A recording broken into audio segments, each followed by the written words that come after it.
WCW Spring Stampede 1997. Some people might know the show for the legendary DDP versus Macho Man match. Others might know it for something else. Hulk Hogan, we coming for you, fella. Or whatever. But we're in 97 WCW. There's a lot of good stuff. The Cruiserweights are here. The Horsemen are here. Stevie Ray is fighting for the world title. We got a lot of things to cover in so little time. So let's get right into it, baby. Let's get into the Apron Bump podcast.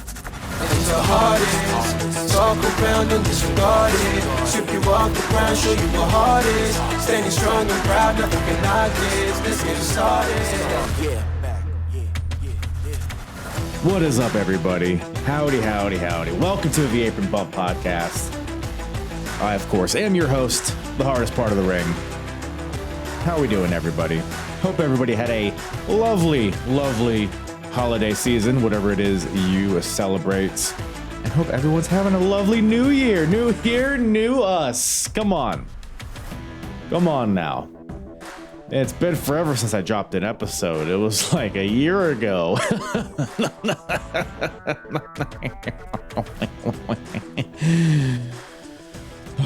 I'm sleepy. Let's go. Let's fucking. We got some WCW on deck for you guys today. Spring Stampede 1997 coming at you from Tupelo, Mississippi, of course. Of course it is. Got a lot of good stuff on this show. Like I mentioned in the cold open there. DDP and Macho Man in the main event. Hell yeah, doggy. Inject that directly into my veins. We talk all about the feud, the match itself, of course. We also got Rey Mysterio, Ultimo Dragon. We got Dean Malenko, Chris Benoit. Prince Iaukea still champion for whatever reason. The women's title's on the line. It's like a 4-leaf clover up in this bitch. And of course, all of the ridiculous promos and perhaps infamous promos on this show, which we'll dive into, of course. But yeah, a lot of good stuff on here. The NWO's rolling.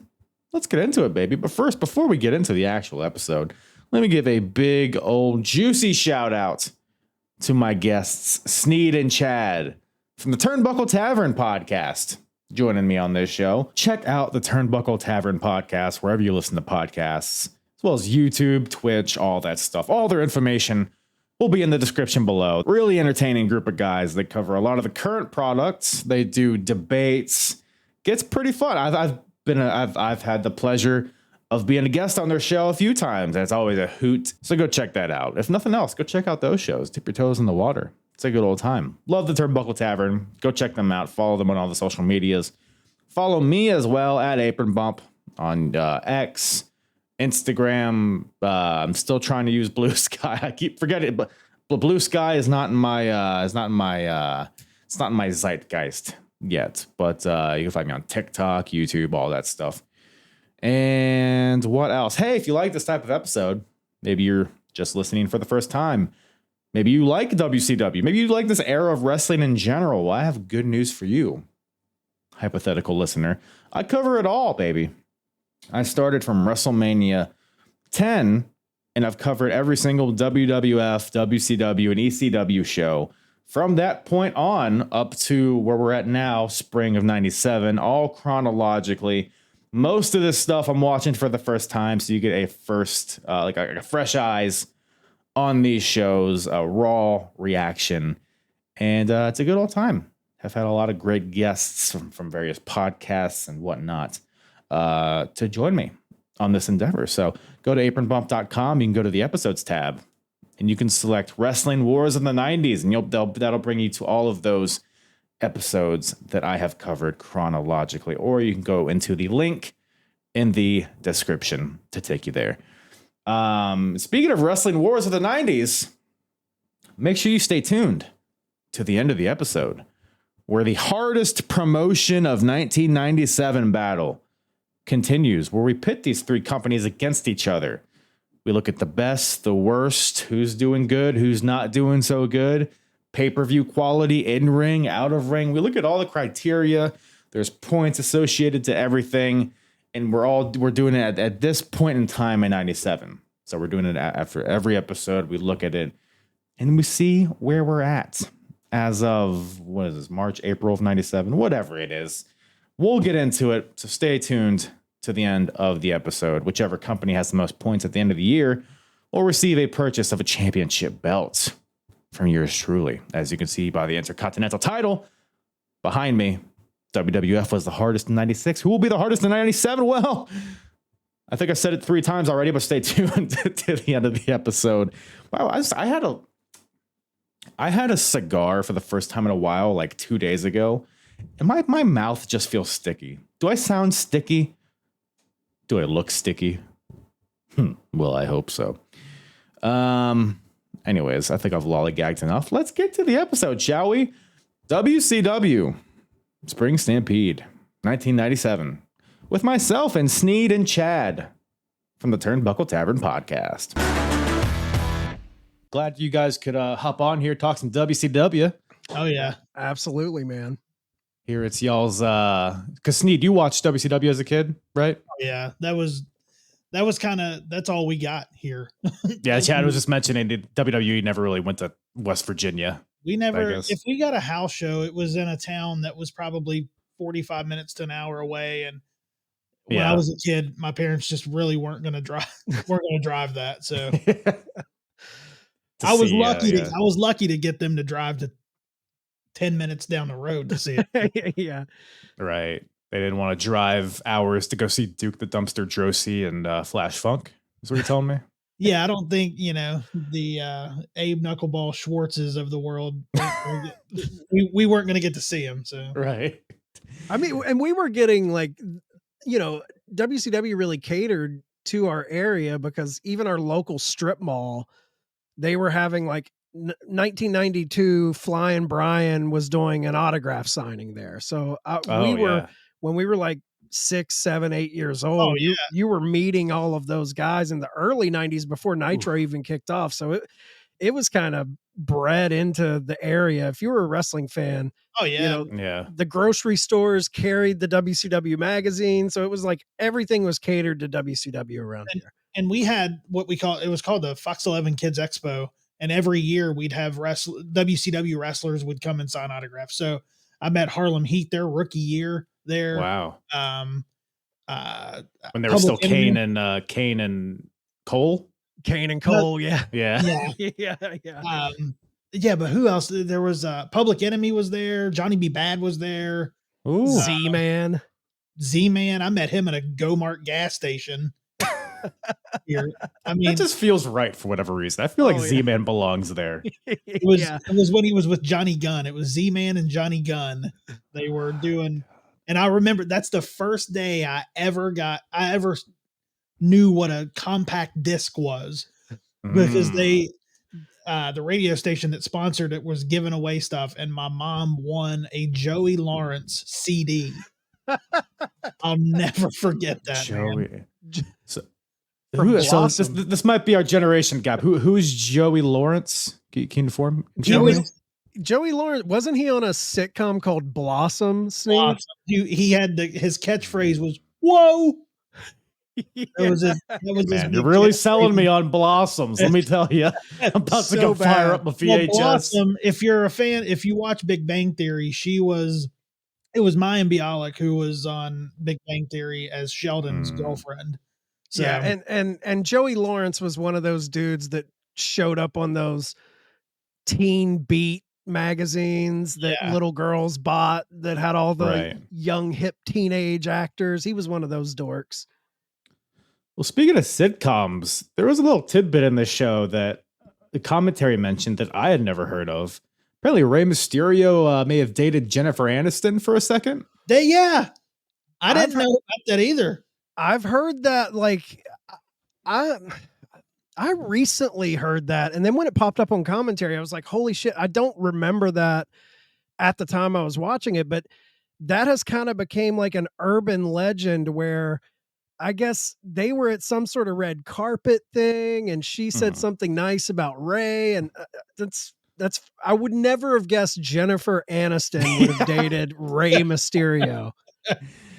Yeah, when they said Rey was dating a friend, like she was like maybe the fourth friend that I would have guessed. You know what I'm saying? So I mean, she goes from Rey Mysterio to Brad Pitt. Like, seems odd. I mean, Rey's a handsome man. He is. That height, man. Well, apparently, so I looked into it a little bit. I guess Rey recently kind of debunked it on Logan Paul's podcast. I guess they were friends, though. And they were friendly, yeah. The big thing is that Rey let her see him without his mask. That was pretty tawdry. Now, is that a little veiled innuendo, or is he actually talking about the mask? She unmasked me slowly. Yeah, I don't know. That's actually, you know what? I got to dive back into it because I may have missed it. That's why I bring you guys in, because that's the insight that the Turnbuckle Tavern brings to you, everybody. Yeah, that's right. Well, let's stampede into this bad boy. Speaking of which, Spring Stampede, 1997. Did you both get a chance to check out this little ditty? I did. Oh, yeah. Yep. Overall thoughts? I'm assuming it's been a while since you've seen it. Just overall thoughts before we dive into the individual shenanigans and whatnot. It was interesting to go back and watch now, because when I was a kid watching it, I mean, we were in the thick of it. You know, that was a week to week thing. You know, you never missed a Nitro, and so I was very entangled in those storylines then. But going back and watching it, I don't really remember the storylines that were going on at the time outside of the couple of real big main things. The main event, yeah, that was a big one. Like I remember that. But you know, going back and watching it, it was a fun nostalgia watch. Yeah, Spring Stampede, it was never like tent pole pay-per-view, you know, destination. I always think of Halloween Havoc, Starrcade, the big ones, but just the overall thought on this was like, man, I miss cheap, low budget entrances, like the Western town facade with the shitty cactus and the plastic cows, and the covered wagon on the end. Wrestling companies need to bring that back, because it's like you don't want too much production and too classic. Like the opening of the pay-per-view, when they just open, you know, the title cards, the shitty Western title cards with the over the top after school special commentary narration on it. It just, man, I long for those days, dude. I love the kind of low grade production quality. And this is it got me thinking, like, this is really in that sweet spot of WCW where it's like right after the big crazy boom of the NWO kicking off, and right before it started kind of tapering into Goldberg and losing its way. So it's really like WCW in a lot of ways just kind of right in that sweet spot. Yeah, no, I mean, I'm watching all this stuff for the first time, and I've been watching all the Nitros and stuff leading up to this, so I can try to fill in the gaps, I guess, for some of the stories, but really everything's pretty much NWO or NWO adjacent at this point, but so not super hard to really grasp. But yeah, it was a good show. I mean, it was definitely an easy watch. There weren't really any duds on this show. Maybe there was, I don't know, but we'll get into it, I guess. But I guess one question I want to pose here is there's no Hogan on this show. Now, I'm not the biggest Hulk Hogan guy, but his star power, especially at this point, was undeniable. Do you think the lack of Hogan hurt the show, helped the show, or do you think it was just indifferent? What do you think, Snead? Well, it was odd because at the time he was champ at the time. So right. To not have the champion on your pay-per-view was a little odd, but I think that the story going into this one I think it was more based around what was going on with Kevin Nash. So I think if it seemed like if Hogan was on there, it would have just overshadowed that whole situation that they played up a lot on in the back. You know, Lee Marshall, he did a lot in the back with Kevin Nash for the show. So he was gonna get that goddamn scoop, whether he lost his life doing it or not. Yeah, it had me think, Lee Marshall had me thinking AEW is trying to recreate Lee Marshall with Al Scoops in the back, because he's knocking on the door. Six is opening the door, won't let him in. He's fighting for the scoop. I don't think Hogan, I think at the time, if I was, my age at the time this was happening, I probably would have been sour about Hogan not there. I don't think. It's hard to ask fans to shell out money for a pay-per-view when your champion isn't even on the card. And correct me if I'm wrong, unless I missed it, Sting wasn't here either. No. Yeah. And at the point, at the end of the event, I mean, in the main event, the crowd was chanting, "We want Sting." So it's everybody's looking to the rafters. Like if you look at the crowd, everybody's looking up to the rafters. So that's a disappointment. I think Sting not being there probably soured the fans at the time more than Hogan, because there was the added stipulation of we're going to find out who's going to earn the right to face Hogan. But those two guys not being here in 1997 is a little odd, because that was your two biggest figures in the company. Yeah, no, that's a good point. I guess Hogan not being there, because that's kind of who Sting is after at this point. And the NWO is kind of self-imploding at this point. So he's not really needed, I guess. But I mean, we got other titles on the line instead of the world title. The women's title's here. So we got the same amount of prestige incorporated elsewhere. I popped for seeing Luna. I totally forgot about Luna Vachon. When Luna Vachon interfered in that match, it got a little pop out of me, because I love me some Luna Vachon. Yeah. It was a weird cameo there. But I guess before that, we'll start off with the opening match here. We got Rey Mysterio Jr. taking on Ultimo Dragon. I guess kind of sort of for the number one contendership for the Cruiserweight title, held by Six at this point. I love this match. I mean, no shock that Rey Mysterio versus Ultimo Dragon was a good match. I've been watching, chronologically all of this. So I've seen their previous matches. I think it was Hog Wild, World War III. This one is probably my favorite. It built off previous matches, but I'd like to. What did you guys think? Kind of just watching this in a vacuum. I thought this was arguably match of the night. As far as just like work rate, and it's been a minute since I watched an Ultimo Dragon. Nobody knows whether it's Ultimate or Ultimo. It's like WCW, it's Ultimate. Is he Ultimo? Here's the thing. I thought he was awesome, man. But this is what I had these in my notes, because I took some notes watching it, and I heard the music. I saw him come out, and I said, "Oh shit, it's Ultimo Dragon." And then everyone called him Ultimate Dragon, and the title, his lower third was Ultimate. Third was also Ultimate Dragon, and I believe, if I'm not mistaken, it was Mike Tenay said Ultimo. He was the only one that was saying Ultimo. Well, he was the one. He was the commentator that Bischoff specifically brought in, because he was so familiar with all of the luchadors and the Japanese wrestlers. So he was kind of tapped into that. Now, after this, because I watched this pay-per-view, and after it was over, I was doing some things around the house, and it had automatically went into Spring Stampede 98. And there was another Ultimo Dragon match on there. And at that time, everyone was calling him Ultimo. His lower third was Ultimo.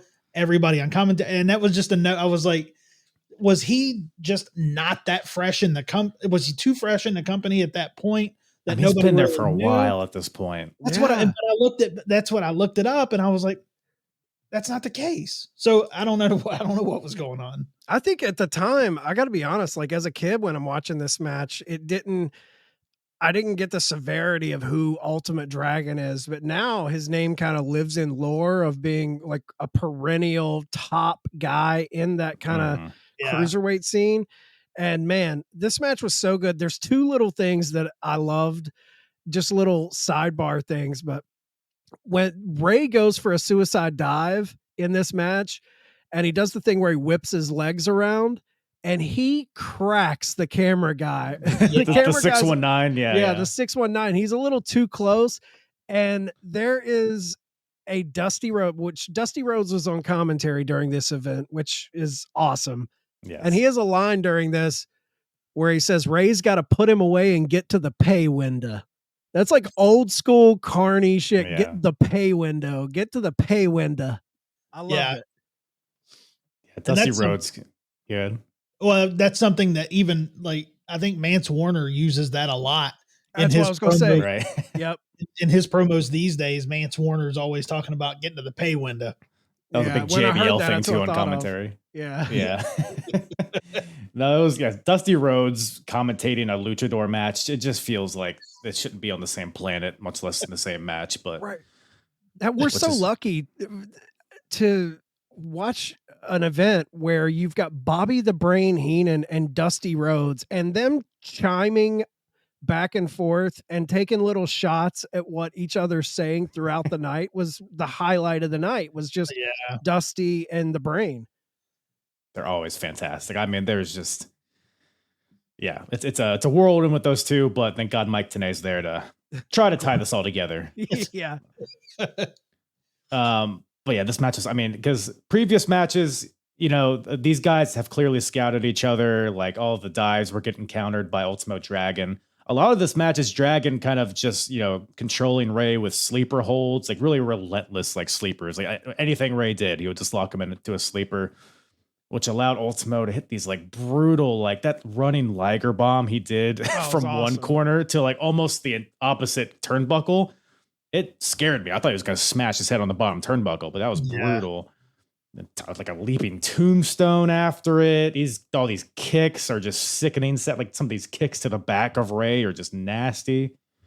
And this match went it was a 15-minute match, I believe. Yeah, it was almost 15 minutes. And the back end of the match with all the near falls right before Mysterio rolls him up and gets the win. I mean, all the near falls setups, like they really booked the finish. It's kind of ahead of its time, which I think the cruiserweight division in WCW at the time, a lot of the match styles, the way they would lay the matches out is very ahead of the time, because now we're so used to those like near fall in the back 2-3 minutes of the match. But this match you could plop this match on Raw, Dynamite, and it would fit right in. Like it didn't feel dated. It felt very ahead of its time. Yeah, and like I said, they built off of their previous matches. Like Rey got locked, he got locked into a tiger suplex. He was about to get suplexed, but he like desperately like flailed for the ropes because he knows that would finish the match. And then Dragon countered that Rana into the pin and then into a roll up, more near falls. But ultimately Rey wins with like a second rope springboard Hurricane Rana. And gets the win after a lot of near falls and a lot of just crazy offense from both guys. And I would probably agree, probably a match of the night for me.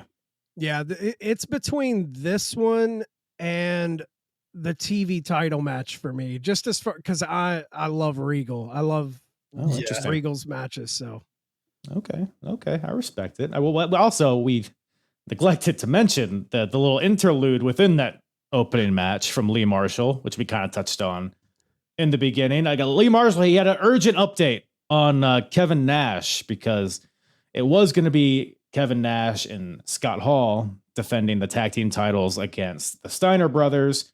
But in real life, Scott Hall is in rehab at this point. Yeah. And then, so now it's going to be a handicap match. Kevin Nash versus the Steiners. Well, that's not very fair. So Nash has some demands. What are these demands? Well, Lee Marshall's here to try to get that, what his demands are. And eventually he kind of gets into the locker room a little bit. He's like, Kevin, he's like holding the mic. What are your demands? And then Kevin's like, I want Nick Patrick. And then as Kevin Nash is jawing with Lee Marshall, the Steiner brothers barge in, trying to get into his locker room, which, like, guys, you have a match with them later in the show. Just wait like an hour. You'll get your hands on him. But you're going to get to him. Yeah, this is pre Papa Pump Scott Steiner. Oh, he's pumped. He's pumped. No bleached hair, though. No, it's I think it was before the head chain. Yes. Yeah, he's still rocking the mullet. Yeah. We're still Steiner brothers tie-dye for sure, but yeah. I think had they gotten the patent leather at that point? Was that patent leather Steiners?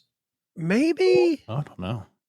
Yeah, because I know right before they were doing white and red patent leather singlets. So yeah, they went from I think they were doing like spandex. white and black, yeah, like alternating kind of thing. Yeah. I think you're right. The thing that popped me in that segment with Lee Marshall when Scott Steiner's trying to barge in and security maces and cuffs Scott Steiner. Which is a bit extreme, I think. Yeah. For what he was doing, like he didn't have a weapon. Like, you see things on Raw and AEW nowadays. It's like the security's like, whoa. There's like a force field in between them and the wrestler. Now it's just, you're yelling at a guy, mace, handcuffs. Well, in keeping kayfabe, when I looked it up to read a little bit too, and it said that it was said that he had hit a member of law enforcement in the scuffle. Right. Okay. Good point. So that's what got him maced and cuffed. That actually makes sense. Yeah. I will say, like, I don't know what it is, but these segments, maybe it's just kind of nostalgia shading how I view it, but those little segments like that felt more interesting and bigger back then. Now I feel like those segments don't hold as much weight to it, where that segment, Steiner being maced, it was essentially nothing. You know, Kevin Nash is giving his demands. He wants Nick Patrick. Steiner tries to break in. Security separates him. We see a lot of backstage security separations today, but they just kind of wash over me today. But this, it had like it felt genuine. It felt fun. It felt genuine. Yeah. It felt fun. Yeah. This was my question. Why? Because the NWO was so, anti WCW and against the establishment. Why was Doug Dillinger and his team protecting them so much? That's a good question. Why was WCW security so heavy outside of their locker room? Well, Eric Bischoff, I think, is still running the show. So maybe he put them up to it. Yeah, maybe he's pulling some authority strings there. It could be making Doug Dillinger stand outside there. I don't know. It was odd just to see WCW security protecting the NWO locker room. Yeah, Right. this is post Bischoff going with NWO, Right. so maybe he's kind of influencing the security team, and You're going to do this or you lose your job. right. Yeah. And they got main event matches to protect. I mean, you just gotta protect your assets, I guess. Yeah. Trying to create some logic out of it, but Yeah. well, we brought it up earlier. I know you guys are hungry to talk about it. The WCW Women's Heavyweight title, and I specify heavyweight because they're bringing in a Women's Cruiserweight title, where there's an ongoing tournament right now. I don't even know if they finish it. I don't think they did. Mako Satomura was a part of that, which was a sight to see. But yeah, this is Eric Bischoff being friendly with Sonny Ono, and these matches, I don't know, they always felt like throwaways because this is a time where there was really no women's division. You would get a match. They never really did a whole lot, even on the weekly TV. So it always felt like kind of a token women's match before women's wrestling really caught on with fans. I mean, they brought in Luna to try and make it interesting, but even that felt like such a weird, like, Luna's here. Okay. Well, I had to actually go back and look because I didn't remember a women's heavyweight title. So there's a reason. So in going back and looking at it, it wasn't around too long. And I believe we only had 2 people hold it, and Akira was the first one. And I don't know if the other one ever was even shown on TV. Probably on sense. Pro or something. Yeah. But yeah, it's Akira Hokuto, the inaugural champion, defending against Medusa here. So Hokuto won the title. It had to have been like 5 or 6 months ago at this point, and this might be like the 96. Yeah. Okay, yeah, and this is like the second, maybe third defense of the title. So it's not a lot going on with the women's division. I couldn't tell if this was a bad match or not. I feel like both women are talented in their own right, but there just wasn't any, like, who cares about the women's title at this point? Like, Yeah. I mean, they gave him 5 minutes. You know what I mean? Yeah, Like, exactly. It felt just kind of a buffer match. And I love Medusa. I mean, she goes all the way back to being a valet for the Dangerous Alliance in the early 90s. She's awesome, but I'm with you, like without time and without a division and with a belt we can't even remember because the lack of title defenses, it just had no steam on it. Yeah, I mean, yeah, I agree. I'm a big Medusa fan. Her German suplex is beautiful.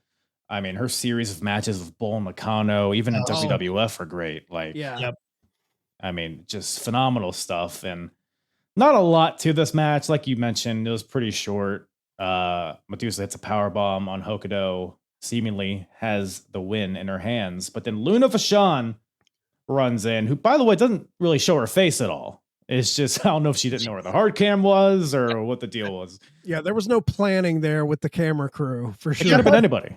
No. Yeah, because we see her go in, we see the back of her, and then no camera shot of her like running up the aisle or anything. I was wanting to see more Luna, but yeah, camera didn't sell it. I mean, if commentary wasn't there, you might have not even known what happened, you know? Either that or just, if commentary wasn't there, we definitely would have known who it was. Right. Right. And as somebody with one of the most distinguishable faces, like you want to get at least a shot of it, but for sure. No money shot on Luna. It's kind of a crying shame. No money shot at all. And like I said, I'm watching all these Nitros and I don't remember seeing Luna on Nitro or being alluded to. I don't know if this is a WCW Saturday night vehicle or what, but I don't know. Maybe that'll be a thing in the future. But this allows Hokuto to get the win as Luna, I guess, chop blocks Medusa as she's going for a power bomb, and Hokuto falls on her, gets the pin, retains the title, and who knows when we'll see it next? Probably in a couple of years. But I'm pretty sure that title went defunct in the end of '97. So I believe it. I don't think we saw much of it. I mean, WWF already gave up on the women's title at this point, so you might as well too. And they did, somebody, I forget who it was on commentary, made mention of Medusa showing up and putting a title in the trash. Right. They actually brought that up. So yeah, that was a pretty iconic moment. It was Lee Marshall. Yeah. Tony the Tiger is here to give us all the information. But yeah, that iconic that moment gets played over and over again, dropping the title in the trash. But what you don't know if you're just watching that is that they didn't follow up on it at all. No. I mean, it was months and months before they even thought about bringing the title in. And once they did, I mean, Medusa never even won it. So, yeah, they didn't cash in on that. That was a big moment, and they didn't really go anywhere with it. Lord knows they have all the talent. They have access to all these Joshis in Japan. Like, I don't know. Jacqueline even's here. Woman. Does Nancy Sullivan wrestle? I don't know. Throw her in the ring. Do something. Yeah, Jackie. I mean, was this prior? So I get lost in Jackie because she had the big run in WWE. Is this prior to her going to WWE? Yes. Had she been? Yes. Okay. And then she goes to WWE late 90s. Right. Jackie's underrated. They did have some women here. And they didn't do anything with it. Yeah. Kimberly, the booty babe, Diamond Doll. That's the same person, I think. Yeah. Charmel's here somewhere, maybe. I don't know. But you know who I do know is here is Prince Iaukea. Yes. The WCW TV champion, defending against the man he took the title from, Lord Steven Regal. So match of the night, you say? Match of the night for me is Mysterio and Ultimate Dragon, but it's up there purely because Steven Regal is such a good heel. His facials, his facial expressions, the way, like even before the match kicks off, he makes the champion wait. He goes to the apron. He's staring out into the crowd. Fans are hating him. He's mouthing off to them. He's mouthing off. I mean, just the pompous Englishman. I honestly think enough people don't remember how good Steven Regal was. Lord Steven Regal, the Blue Bloods, even that tag team with Bobby Eaton in WCW. But yeah, I love this match. Just maybe not so much bell to bell like the action, but man, just watching Steven Regal heel off in the confines of a match is worth the price of admission for me. Yeah. I mean, that was the highlight. There wasn't a lot of, nuts and bolts to this match in the ring as far as moves go. I mean, Prince Ikea is like, I don't know, he feels super bland at this point. He won the title on a fluke and he's still champion. Like, and props to them. I don't know, but they were trying to find something for him. Like when he first came in, you know, he comes into a pretty hot division of guys vying for these belts. And I thought they saw something in him, and then they quickly gave up. Cause if you remember, they give him this shitty gimmick, the artist formerly known as Prince Ike, you know, like they just totally kind of abandoned ship on pushing this guy, but they were pushing him big at one point. I mean, he's a champion here. He is. Yeah. He's TV champ. So, there was a lot of rest holds in this match that I noticed. I love they had rest a lot holds. of rest holds. Yeah. They did. That's the Hill. That's the Hill stuff of Regal, though. Not giving the crowd anything exciting. It was kind of fun to watch. Yeah, I feel like no hold with Regal is a rest hold. I feel like because he's always doing something. While he might have some headlock in, but he's always like, just the way he looks at the camera, looks at the crowd. It's like, oh, you're such a dickhead. Yeah. But yeah, that's what you watch for. Like you watch a Lord Steven Regal match to see him hold a rest hold and scowl at the fans. That's entertainment. One of the best scowl in wrestling, man. His scowl is so good. Scowl. He has this. He always has this facial expression like he's smelling shit, which is awesome. Like it's the best facial expression. He's great. But this match is pretty much just a methodical beatdown by Regal onto Prince here. But I got a shout out, by the way, the walk away, like the Samoa Joe walk away from a flying opponent. You see Regal do that here, and this is like, what is this little fella doing? But ultimately, Regal goes for a schoolboy. Prince Ikea counters into his own roll up for the win out of nowhere. So he retains the title. So maybe no longer a fluke, this Prince. He's retained it against Rey. So he's kind of building himself a little title reign here, but doesn't seem like people are caring anymore the more he wins. But Regal post-match beatdown, little Regal stretch action. Even this, it's like he has the stretch on and he sees the belt next to him. He's like, oh, let me bash him with the belt as I have this STF in. He's just so good at everything. I mean, it just goes to show you. I mean, the champion ends up getting the win, but I feel like the guy who walks out with higher stock is Regal. Like for sure, you know. Yeah. And let's not gloss over the fact that you mentioned Blue Bloods. We had him completely change Bobby Eaton's character into some Alabama hillbilly, Earl Robert of Eaton or something, whatever they called him. Yeah. Man, what a treat. You can't beat that, man. And if you're a wrestling figure collector, that's the only Bobby Eaton figure we ever got was the Blue Bloods San Francisco Toy Makers figure. I don't think there was ever, unless there's some company now that's doing like throwback wrestling, but we never got another Bobby Eaton other than the Blue Bloods 2-pack. Yep. Right. Is there a Regal and Jean-Paul Levesque 2-pack? Unless there was some Mattel figure that they did. I don't think so. Should be though. Missed opportunity. Well, there's still time, I guess. Oh yeah. Legends deals. Speaking of legends, we got one here. We got old Ric Flair out here with Mean Gene Okerlund. So Ric Flair has been injured for quite some time now with a shoulder injury. But apparently he's going to be coming back soon on May 18th, which I think is roughly like a month and a half from the show. When they come to Charlotte. So I guess that'll be Flair is here basically to announce his return. And it's kind of hard because Ric Flair, he's all over the place sometimes. Was he saying that he invited Kevin Green of the Carolina Panthers to come back and team with him against the NWO? That's how I took it. That's what I got out of it, yeah. Because last time Kevin Green was around, he was feuding with Flair. But I guess, bygones be bygones. Football season's over. It's a different season. Yeah, they brought in Kevin Green with kind of the Mongo McMichael, 2 NFL guys. I remember Kevin Green being there for a hot second Well, Flair said that they were going to tag on the next pay-per-view. I think it was the next pay-per-view, which was May 18th. Slamboree, yes. Yeah. And he also, I think he also wishes Arn Anderson well, and correct me if I'm wrong, but the surgery that he's wishing him well on is the surgery that ended Arn Anderson's career. Yeah. Right. He never came back to the ring. No, we never came back in a wrestling capacity. Not in the ring. No. Ric Flair's like, no, Arn, you'll be back. And I'm watching. I know. The whole time he's saying that, I'm like, you have no idea that your buddy's career is donezo.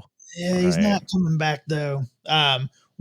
One thing that I picked up on with this is before Flair came out, if I'm not mistaken, Mean Gene was really pushing the hotline. Oh yeah, the hotline. Oh, yes, he was really pushing that, and like. There's a new clique forming in WCW. And I believe he says that there was a car accident with some of the boys, and we'll give you the scoop. Kind of weird, just kind of throw under the radar. Oh, I guess everybody was fine from the car accident. Right. Yeah. 909 9900. 900 909 9900. It's a number I'll never forget. I can't remember shit, but I can remember that number. The WCW hotline, man. $1.99 a minute. Get your parents' permission before you call. Yeah, you guys ever call the hotline? Without I never called the hotline. Yeah, I did. I got my ass beat for it because I called without parents' permission, and that $1.49 or $2.49. I think it was $2.49 for the first minute and 99 cents for each additional minute. And boy, I sat on there just to hear what Mean Gene had to say. I sat on there, and when that phone bill came, and they saw the WCW hotline on there, I was on the hotline. It was not good. So I'm trying to look. I'm actually curious what this new clique is. Do you guys happen to know? I didn't know who he was talking about either. I was like, who's this new clique? I assume it's still like Kevin Nash, Scott Hall, Six, and it's probably some dudes that hung out in catering, and they just they probably got on there and was like, the Giant had dinner with Lex Luger, or something. Yeah, okay. High Voltage is the new clique member. Like, some stupid. Yeah. I don't know, man. But man, I probably would have called back in the day. So they hooked me. I mean, I'm curious. So yeah. Well, you brought up Mongo a little earlier. We got a little tag match on our hands here. We got the Horsemen, represented by Jeff Jarrett and Steve Mongo McMichael, with Deborah ringside, taking on the Public Enemy, of course, Johnny Grunge and Rocco Rock. I mean, my takeaway here is that I love Mongo. Like, I think he rules. I've been conditioned to think that he's bad, just from all the clips online you see. There was like a Twitter account dedicated to like all his botches before like the ALS and all that stuff. But man, just watching him, I think he just assimilated to the wrestling style, like from football, but he still incorporated the football elements of his offense, but also his charisma. Like, I love Mongo. That was my main takeaway here. I don't know. What'd you guys think this little ditty? I never minded Mongo either. Like, cause did he start Snead when he started? Was it commentary he started and then he started working in the ring, right? Yeah. Because he had the little dog he used to come out with. I always liked Mongo. He definitely has became kind of the internet. The internet has not been kind to his legacy. We'll say that. There's multiple clips out there, but I didn't mind it. I was confused by this match though, because they're representing the Horsemen, and this is a weird time for the Horsemen because you've got.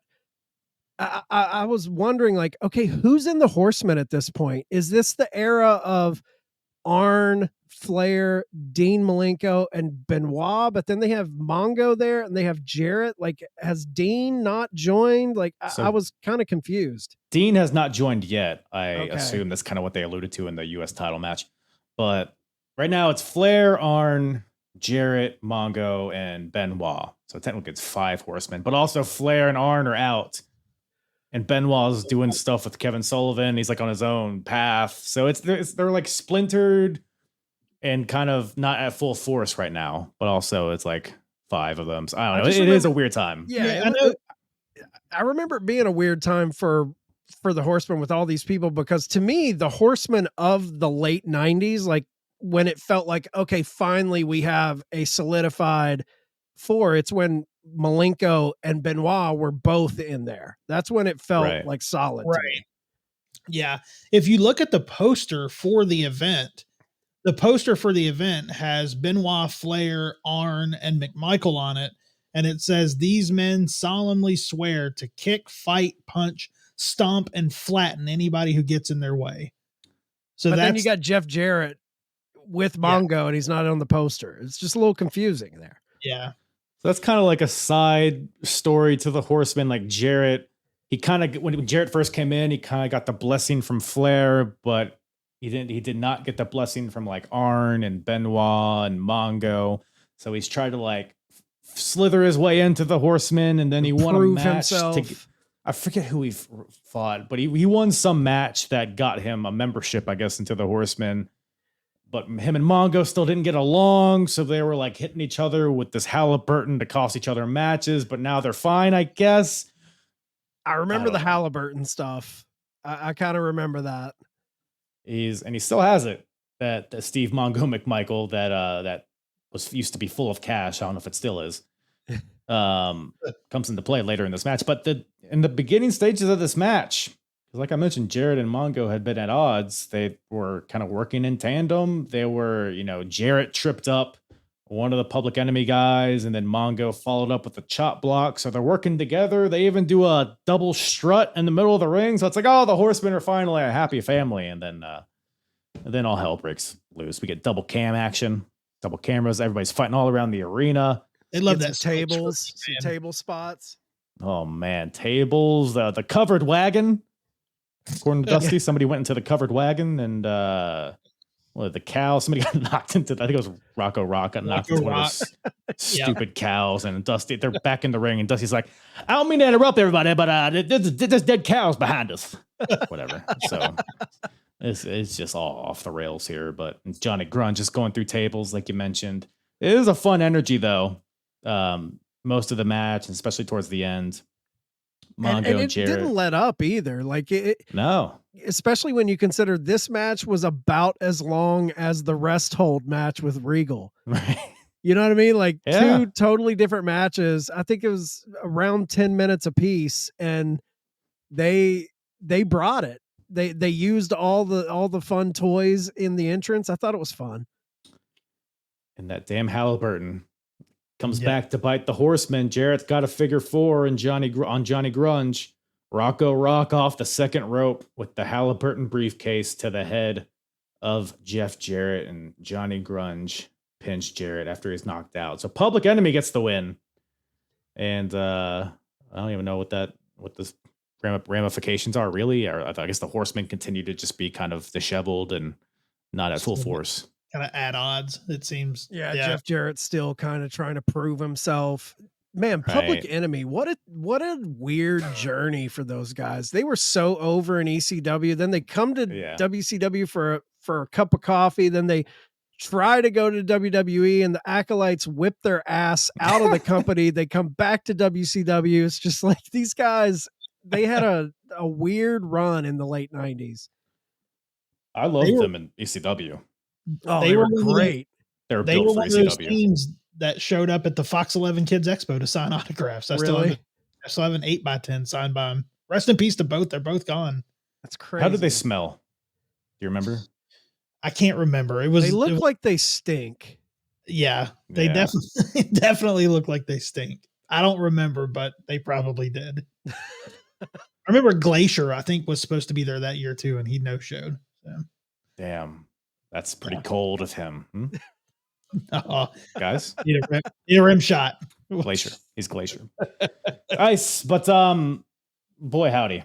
After that, the hits just keep on coming. Okay.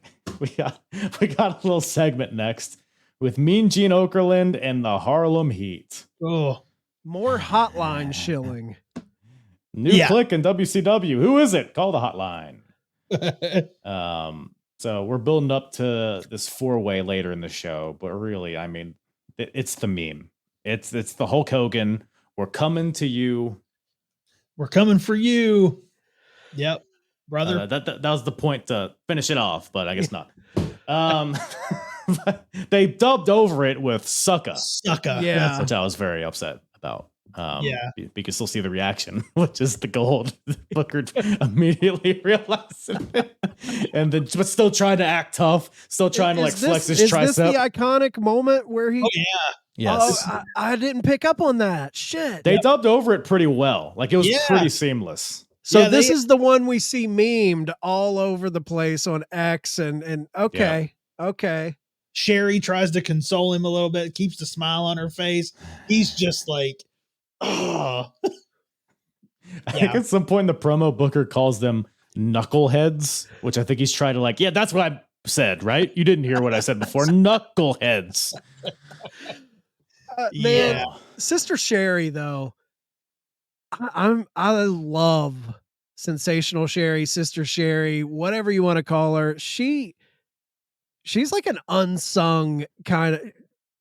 She's with so many good, talented people. She was Macho Man, Shawn Michaels, her run with Harlem Heat, whoever she was with, she always elevated them. I don't think she gets enough respect as a valet for the people she was with. I thought it's a weird tandem to put her with Harlem Heat, and she made it work.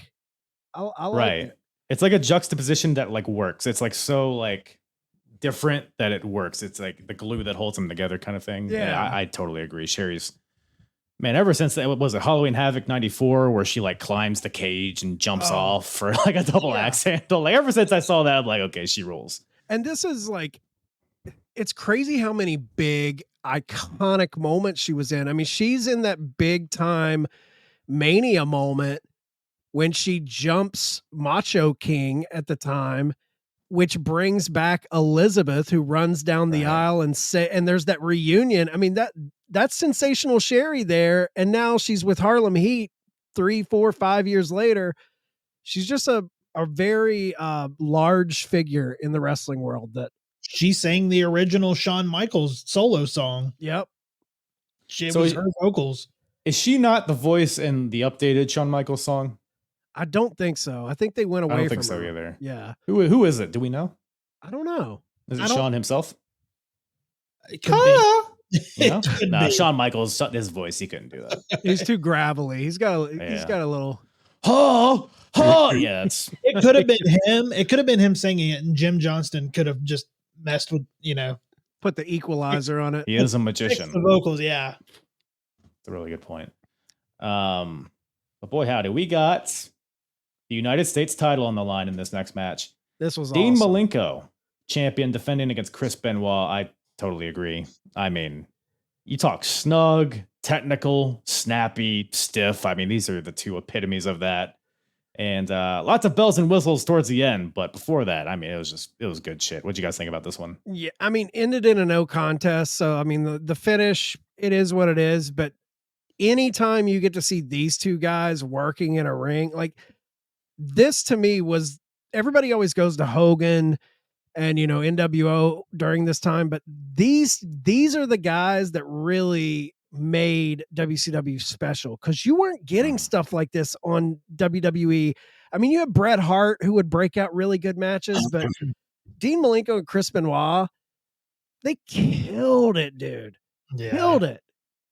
This is the match for me that brought back more nostalgia than seeing DDP and Savage or Steiner's, because those guys are so in our just everyday thoughts about wrestling. They're so big, but man, when you see a match with Chris Benoit with Woman and Dean Malenko, man, that just brought back a lot of feelings for me from the 96, 97 kid in me watching it. Well, I think the match too, it had a lot of other things too that kind of, even though it was pretty overbooked towards the back end, with Jackie coming down, with Eddie Guerrero coming down with the arm in a sling, and then Arn Anderson comes down, and then you get Kevin Sullivan. And I totally forgot that during this time, the whole Benoit, Woman, Kevin Sullivan, the real life story they were working in on the screen, which was very interesting.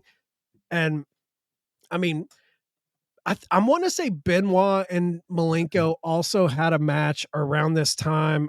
I want to say Hog Wild. Yeah, Hog Wild. Yep. And and they tore the house down on that too. So these guys were just, you could tell they worked really well together because they could lay that shit in and make it look so stiff and so snug. I love Those it. chops, man. I mean, good golly, just everything. Even like the submissions, they would just wrench them. Everything looked painful. Everything they did.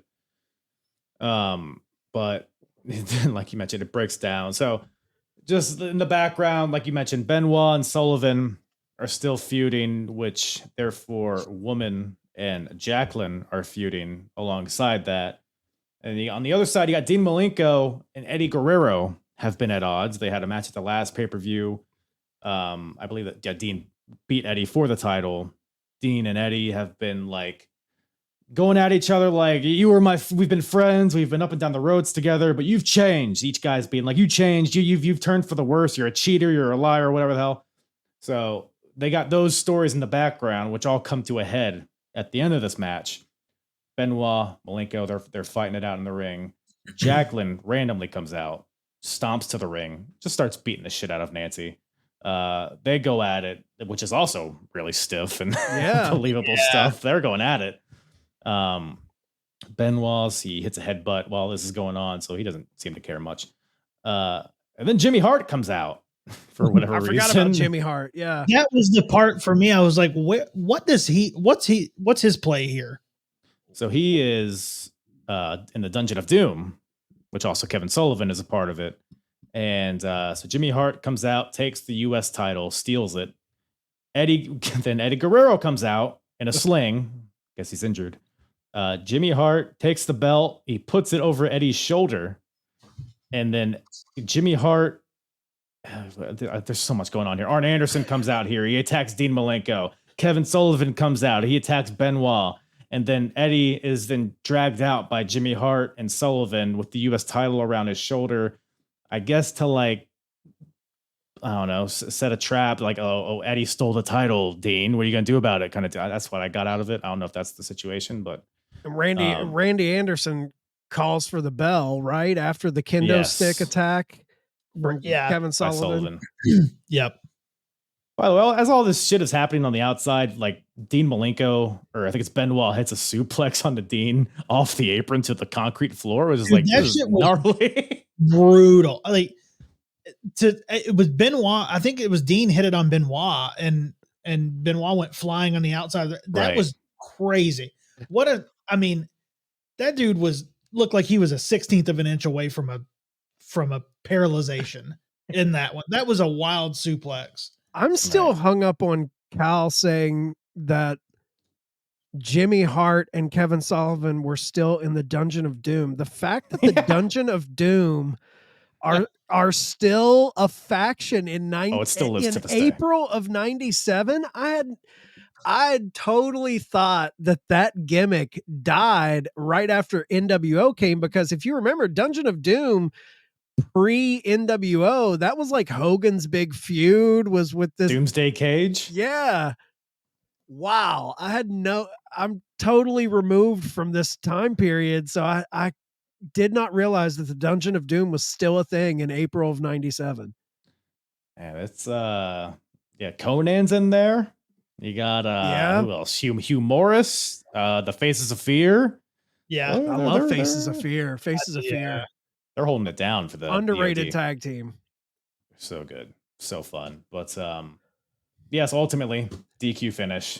Nothing changes hands. But Benoit and Malenko, I think it's what Dean helps Benoit up. And they look at each other longingly for a while. And Dean goes, "He wasn't supposed to be here." And Benoit's like, "Yeah, I know." Which I guess they're referring to Eddie. So I guess they have umbrage with Eddie. And I guess maybe, are they teasing here kind of Dean possibly coming into the horse, or at least we're getting a little bit of early. That's what I got out of that, right? I guess technically that'd be 6 horsemen at that point, which how many horses could fit in the stable? You know what I'm saying? Yeah, you have to change your logo. You can't do that anymore. I mean, you gotta get 2 hands on it. Yeah, 2-handers. Can't sell merch. Or maybe sell double the merch. Now you sell 2 foam fingers instead of 1. Yeah. There we go. Merchandise genius. Well, speaking of stealing money, we got Kevin Nash versus Rick Steiner here. So we kind of touched on it earlier. It was supposed to be a tag team match, but Scott Hall's out of the picture for the time being. Scott Steiner was maced damn near to death and then handcuffed and then taken to jail. So now we got a singles match for the tag team championships. Kevin Nash versus Rick Steiner. Is this the first time or only time we've ever had a one-on-one match for the tag team titles? I'm sure there might be some instance of it somewhere. I can't think of anything before this. I was not a fan of this match. It was weird. It felt more like it was just everything was leading towards the finish of it. Ultimately, it was kind of a weird one. It felt like a holy shit, our guy is in rehab. We just have to go through with this and make it work. It I don't know. The Nick Patrick. I think the story behind the match is more interesting than the actual match. Yeah. Yeah. Which I'm vaguely familiar with NWO lore and stuff. I've never watched it, in real time. So I didn't know like when certain stuff happened in the timeline. So the way this finished kind of surprised me. So Rick Steiner hits a low blow right in front of Nick Patrick, which why doesn't he call for the DQ? I don't know. Rick then hits the flying bulldog for a 2 count. 6 interferes, but Rick no sells. This allows Kevin Nash to lay out Rick Steiner. And then 6 was a screwdriver or a wrench in the corner trying to take this turnbuckle pad off, which he didn't. Struggling. He did not read the manual. I don't think you need a screwdriver to take the turnbuckle pad off, dude. I think that was his first problem. Taking a hammer to it or something.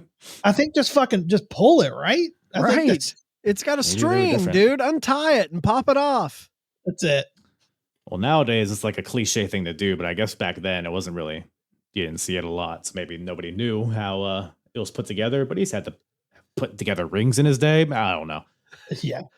But anyways, Ted DiBiase gets up there to help him. They take this turnbuckle pad off, and Kevin Nash hits snake eyes onto Rick Steiner, sending him head first onto this exposed turnbuckle, which these bumps that Rick Steiner has taken on this turnbuckle are gnarly looking. He's just going face first. There's no protection. Steiner is a double tough son of a bitch. He just seems like a dude that would be willing to take pain to make it look more real. Yeah. Or is it his headgear taking the brunt? That's true. He's got, Now I'm thinking of it. He kind of did land ear first most of the time. So maybe that was the situation. I don't know. Maybe it absorbed a little bit. I think he was still. What was DiBiase saying to Kevin Nash at the end of the match? Like, you went too far. That's enough. That's enough. Yeah. Mm-hmm. That's enough. Nash is like, I'll tell you when it's enough. And he just keeps doing it. Snake eyes to Steiner on this exposed turnbuckle. I think it was like 3 or 4 times he did it. And Ted DiBiase leaves. He's like, I've had enough of this. I'll have no part of this. Even Nick Patrick, who's the scummiest of scum, is like, come on, Big Kevin, a little much, don't you think? And Nash is like, fuck you, count. Count. Nick Patrick's just so reluctant to even get down there and do a count. But I mean, he's got to get a paycheck, And this feud, this kind of carried on for a while. Like Steiner's and Hall, not Hall, but Nash and 6, I believe.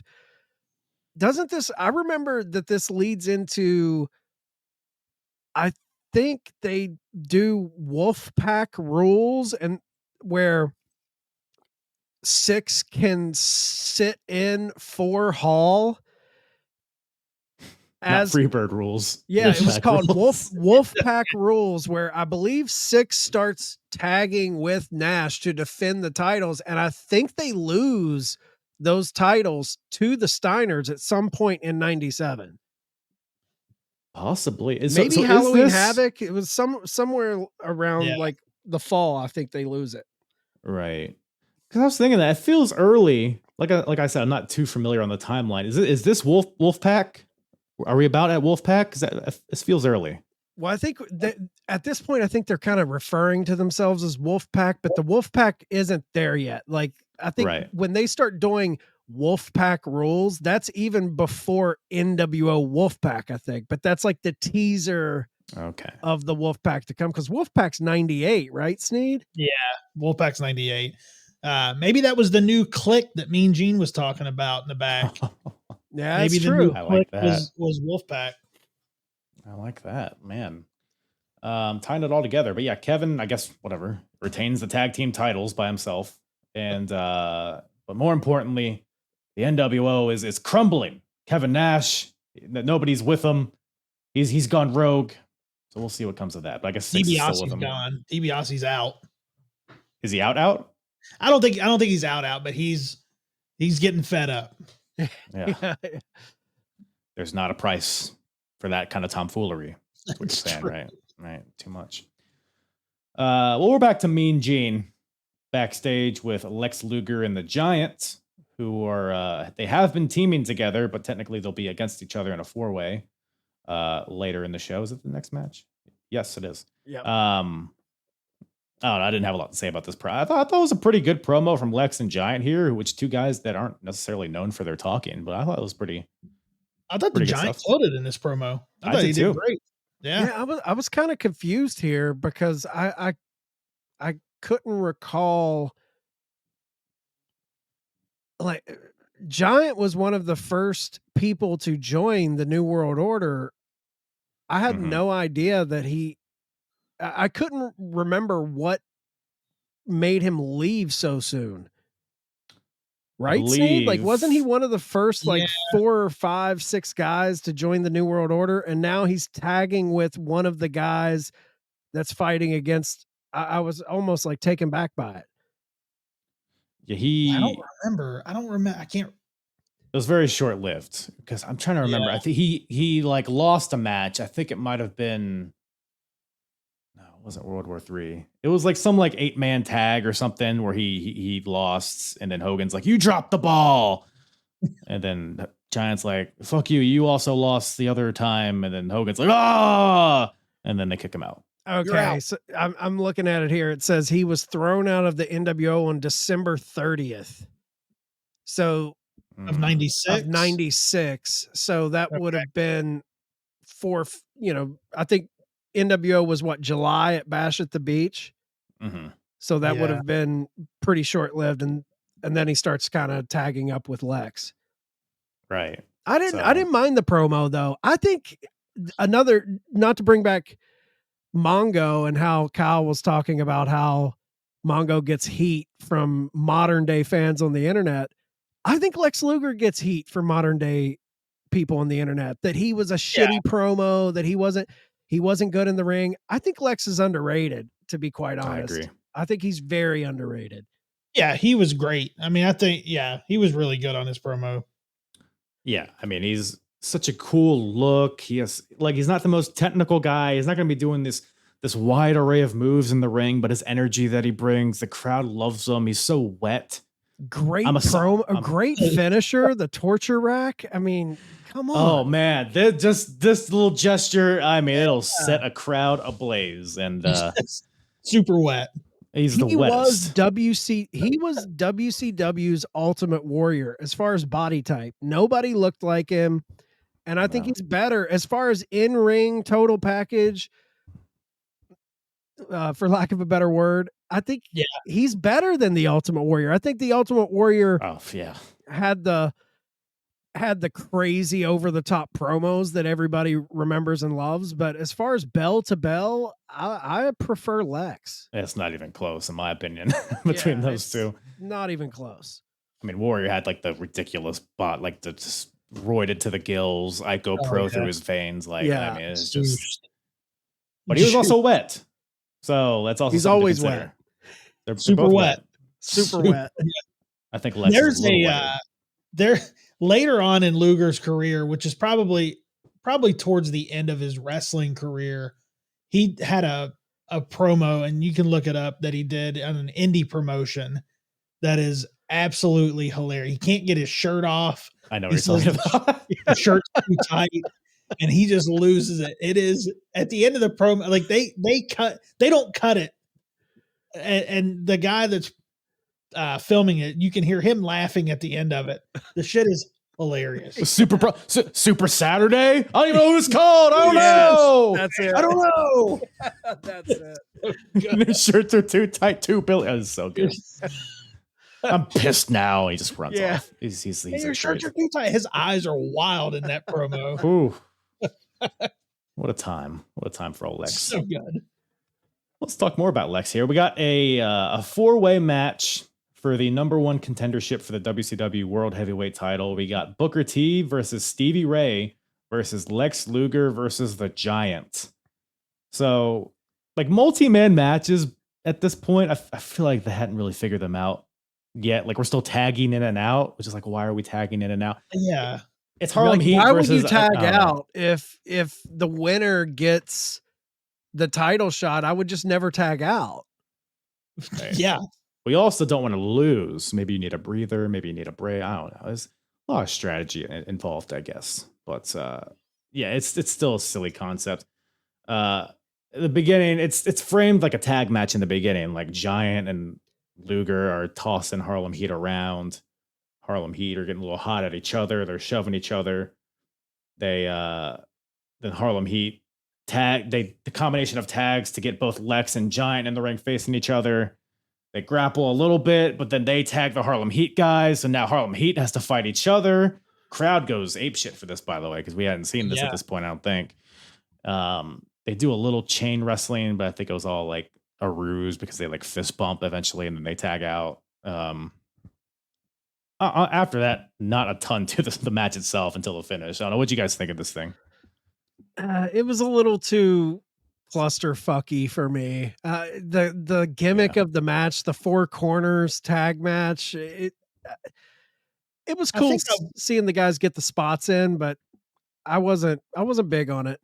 I think I probably would have been more into it if it wasn't Harlem Heat in it, in a four-way, kind of against each other. It just didn't really make sense to me. And it was for a shot at Hogan, and I just even then I'm like, they're not going to give a shot at Hogan to Booker T or Stevie Ray. Right. Yeah, it just seemed, at 13 years old I could figure that out. And yeah. And it's just, and it was too long, man. Too long.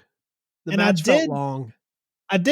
One thing that I did notice is that, which I never noticed it before, but with Harlem Heat going against each other, they wore separate colors, that was cool. Yeah, one wore the gold, one wore the silver white, which I thought was cool to kind of set them apart. But still, I mean, it's Harlem Heat. Yeah, I think we still got a few more years until Stevie Ray and Booker T go at each other with Ahmed Johnson involved or whatever the hell that was.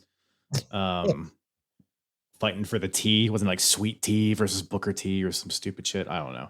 Yeah, doesn't Stevie Ray end up joining the New World Order? Wasn't he in a late incarnation of the black and white? Who wasn't? I was a part of the New World Order. 100%. Yeah. Everybody was in the New World Order. But the finish ultimately comes. Harlem Heat are beating on Luger most of this match. Giant gets the hot tag. He clears house. Power slams Stevie. He fucking super kicks the shit out of Booker T. Knocks him over the top rope. And he pantomimes like he's going for the choke slam. But then he turns to Lex Luger. He's like, no. Tag me, Lex. He wants Lex to get the victory. And he wants him to get the title shot against Hulk Hogan. True friendship, folks. True friendship. The Giant basically hands over. Basically hands over Stevie Ray's carcass to Lex Luger, racks him. He submits. And Lex Luger gets the win and is now the number one contender for the world title. So, interesting finish, but I don't know. I guess we got some cohesion on the WCW side of things, finally. That NWO is splintering, but WCW is coming together. You love to see it. Love to see it. I don't think Luger cashes that title shot in for a long time. I don't think it happens until like summertime. Because I know he wins the title, isn't it? Like August. The title. I think August. I believe it was like an anniversary episode of Nitro, maybe like the 100th episode of Nitro or something. So, yeah. He wins and he has this moment, and then he immediately drops it at the very next pay-per-view, I think. Yeah. Very interesting times. But I mean, Lex was hot, so was cool for the moment, I guess, but we still got a ways to go. Maybe he has a match in between and it's like a schmozzy finish and then they come back to it. Who knows? But that brings us to the main event, folks. We got a no DQ match between DDP and Macho Man Randy Savage. This was good stuff. I mean, what do you guys remember? The story is probably the hottest story going right now. I mean, DDP is just so organically over. Like, he was just a schlubby undercard guy like a year ago. And now with this diamond cutter and just his natural charisma he's gotten so over with the crowd. We're like right at the beginning of this launch pad for DDP. Randy Savage, he's just unhinged. He's NWO now. It was just a beautiful storm of chaos this match, I thought was. So what'd you guys think of this one? I love it. This to me could be, as far as like execution, this could be the best feud in Nitro era WCW. Like, I think it's a highly underrated feud because they have other I think they have a couple other matches in this feud on pay-per-views. I can't remember which ones, but dude, DDP at this point, man, people forget, like, because I feel like time has kind of, you know, his transition into WWE when they purchased the company. They had him come in as like the stalker of Undertaker's wife or whatever that shit was. Yeah. Dude, 97, 98 Diamond Dallas Page. You really had to be there in the moment to realize how hot it was. He was so over. Even his feuds with like Chris Kanyon, I think, came after this. But dude, Macho Man and DDP, they just clicked together. There was something about the way they worked together that was so good. The Diamond Cutter was the hottest finisher in wrestling at this point. Yeah. I think I love this feud. This match was great. I think this match is short. Like, I wanted more. It only went a little over 15 minutes. It felt like there was another gear that they could have hit for sure. Yeah, there could have been more here. I wanted more. This match for me, it was, I didn't realize that this main event, but it brought me back to a house show that we had here in Charleston. My dad worked at a restaurant that was right beside of our Civic Center. And this was back in the day when you camped out for tickets. And Dad worked midnights there. He worked overnight. He would clean the restaurant at night. And so he cleaned the restaurant and then went over and he was second in line. And we had front row tickets to a WCW house show. And the main event on this house show was Savage and DDP.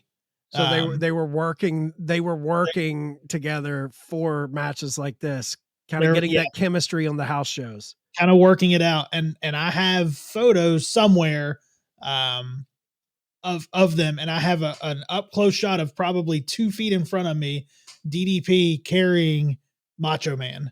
And that's awesome. That's awesome. Just, and then after that, after the show that night, I went and slept in a booth at the restaurant.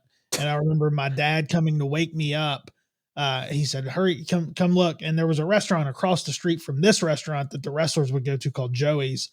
And he said, come look. And it was Macho Man and Kevin Nash were walking down the street over to the restaurant. That's awesome. Wow. Just as a kid, that just was fucking mind blowing. I mean, it's as larger than life as it gets, Macho Man and Kevin Nash. So that's really cool. And to just see them walking down the street, I didn't know at the time. There were no camera phones. We didn't have a camera or anything like that, but still kind of keeping kayfabe. 2 NWO guys were walking together, not Macho and DDP. Right. Still kind of keeping the kayfabe alive. I feel like Joey's was a heel bar anyway. I don't know if we had many. A heel bar. Joey's was Ric Flair's spot. That was Ric Flair's spot. It was famous in wrestling lore. I actually have a match book from the restaurant's gone, long gone. But I had a lady on Facebook posted a match book from there, and I went and bought the match book from her. That's awesome. Ric Flair remembers Joey's. Yeah, I met Flair to he finished off my Four Horsemen 4-pack signatures, and we were talking, and I told him I was from Charleston, and he said, I had some good times at Joey's, and he was even asking, he was like, is Joey still alive? He was like, I remember Joey, because at every house show, I mean, he would get on the microphone and do his famous, 18 to 28, no boyfriends, I'll be at Joey's. Every time, man. And he was there. Sensational. That is. Snead, what did you think of DDP during this era? I love DDP. DDP was, I loved it. I love DDP. When I started really liking DDP was when he was in his homeless guy character, when he was, trying to get his break, and his pants were always ripped. Yeah. And he just couldn't catch a break. That's when I really became a fan of DDP. Was this like Johnny B. Bad feud and Butcher or whatever his name was, Booty Man? Yeah. And, that was right after the, when he was right after his valet period. Yeah. Right after he was, Diamond Stud's manager. Yeah. So, Diamond Stud hailing from the diamond mines. Diamond mines. Oh, God. And he's like, even at this point, he's like just now shed like the fur jacket, the cigar in his mouth out to the ring, the glasses, the whatever. And dude, at this point, correct me if I'm wrong, I think at this point when he's first getting hot, he's pushing 40. Like he was a late bloomer. Yeah. He wasn't like coming up in the business young. Like he kind of got into wrestling late. And man, to see a guy like, he was so over. You always hear people say Sting and Hogan during this time, and obviously Hall and Nash, but DDP was at this point in the company with this match and this feud, he was one of the top 3, 4, 5 guys in the company. Easily, yeah. Yep. Because me, I was a WWF kid, so my real like association with DDP is one, he's the guy that stalked the Undertaker's wife. He's the guy that does yoga, and I think he teamed with a basketball player once. Like that was really him in my mind. So I'm glad to like be watching all this stuff chronologically to see like his rise, and just because he's so like. I compare him almost to like an LA Knight of today, where he just has like this natural charisma that everybody really grasps to. It's just so natural. He feels so different than anybody else. And like, especially in an era where it's so cool to be a heel, like NWO is so cool. Stone Cold is so cool. He's like this like diamond in the rough. I mean, whatever, diamond in the rough. But as a baby face, and just to see his first main event here against Randy Savage, and by the way, gets the win over Macho Man with the diamond cutter of all. I mean, it's like it was a perfect storm here, and it's only the beginning for old Dally here. So this was really good stuff. Yeah, and he like people forget, man. Unless I'm forgetting a brief moment in his story in WCW. I remember him having the moment with NWO where he fakes them out and he has the NWO shirt on, but then he like diamond cuts one of them. But Scott he's Hall, one of the few guys that that was there for the height of the New World Order. He's one of the few guys that never joined. He was kind of like WCW's flagship bearer, because in the beginning, everyone's like, oh, Sting's the guy who fights against New World Order. Sting was in the Wolfpack though. I don't think DDP always kind of fought for WCW. That moment that you're talking about, I believe in the Scott Hall documentary that they did with him, doesn't he thank him for that was in New Orleans, and he thanked them for that, like catapulted his career that moment. Yep. Yeah. Yeah, because no one had really gotten one over the NWO at that point. So that was huge, and especially for DDP of all people to do it. I mean, it was really great stuff. I mean, and it's funny too, because, we keep referencing like the internet age of wrestling fans, and, one of the more memeable finishers in today's wrestling is the RKO. Yeah. If Instagram and TikTok and Twitter and all of that was around during this match and this era of DDP, the diamond cutter would have been that type of, I mean, RKO is essentially a diamond cutter, let's be honest. And that move, man, he sold it. I loved seeing him get this over Macho. I thought it was a big moment, and I love this match. Love this match. Yeah, and a lot of it's DDP fighting from underneath Randy Savage. Which, shout out Randy, by the way. I mean, his this new kind of persona. I mean, he's so unhinged.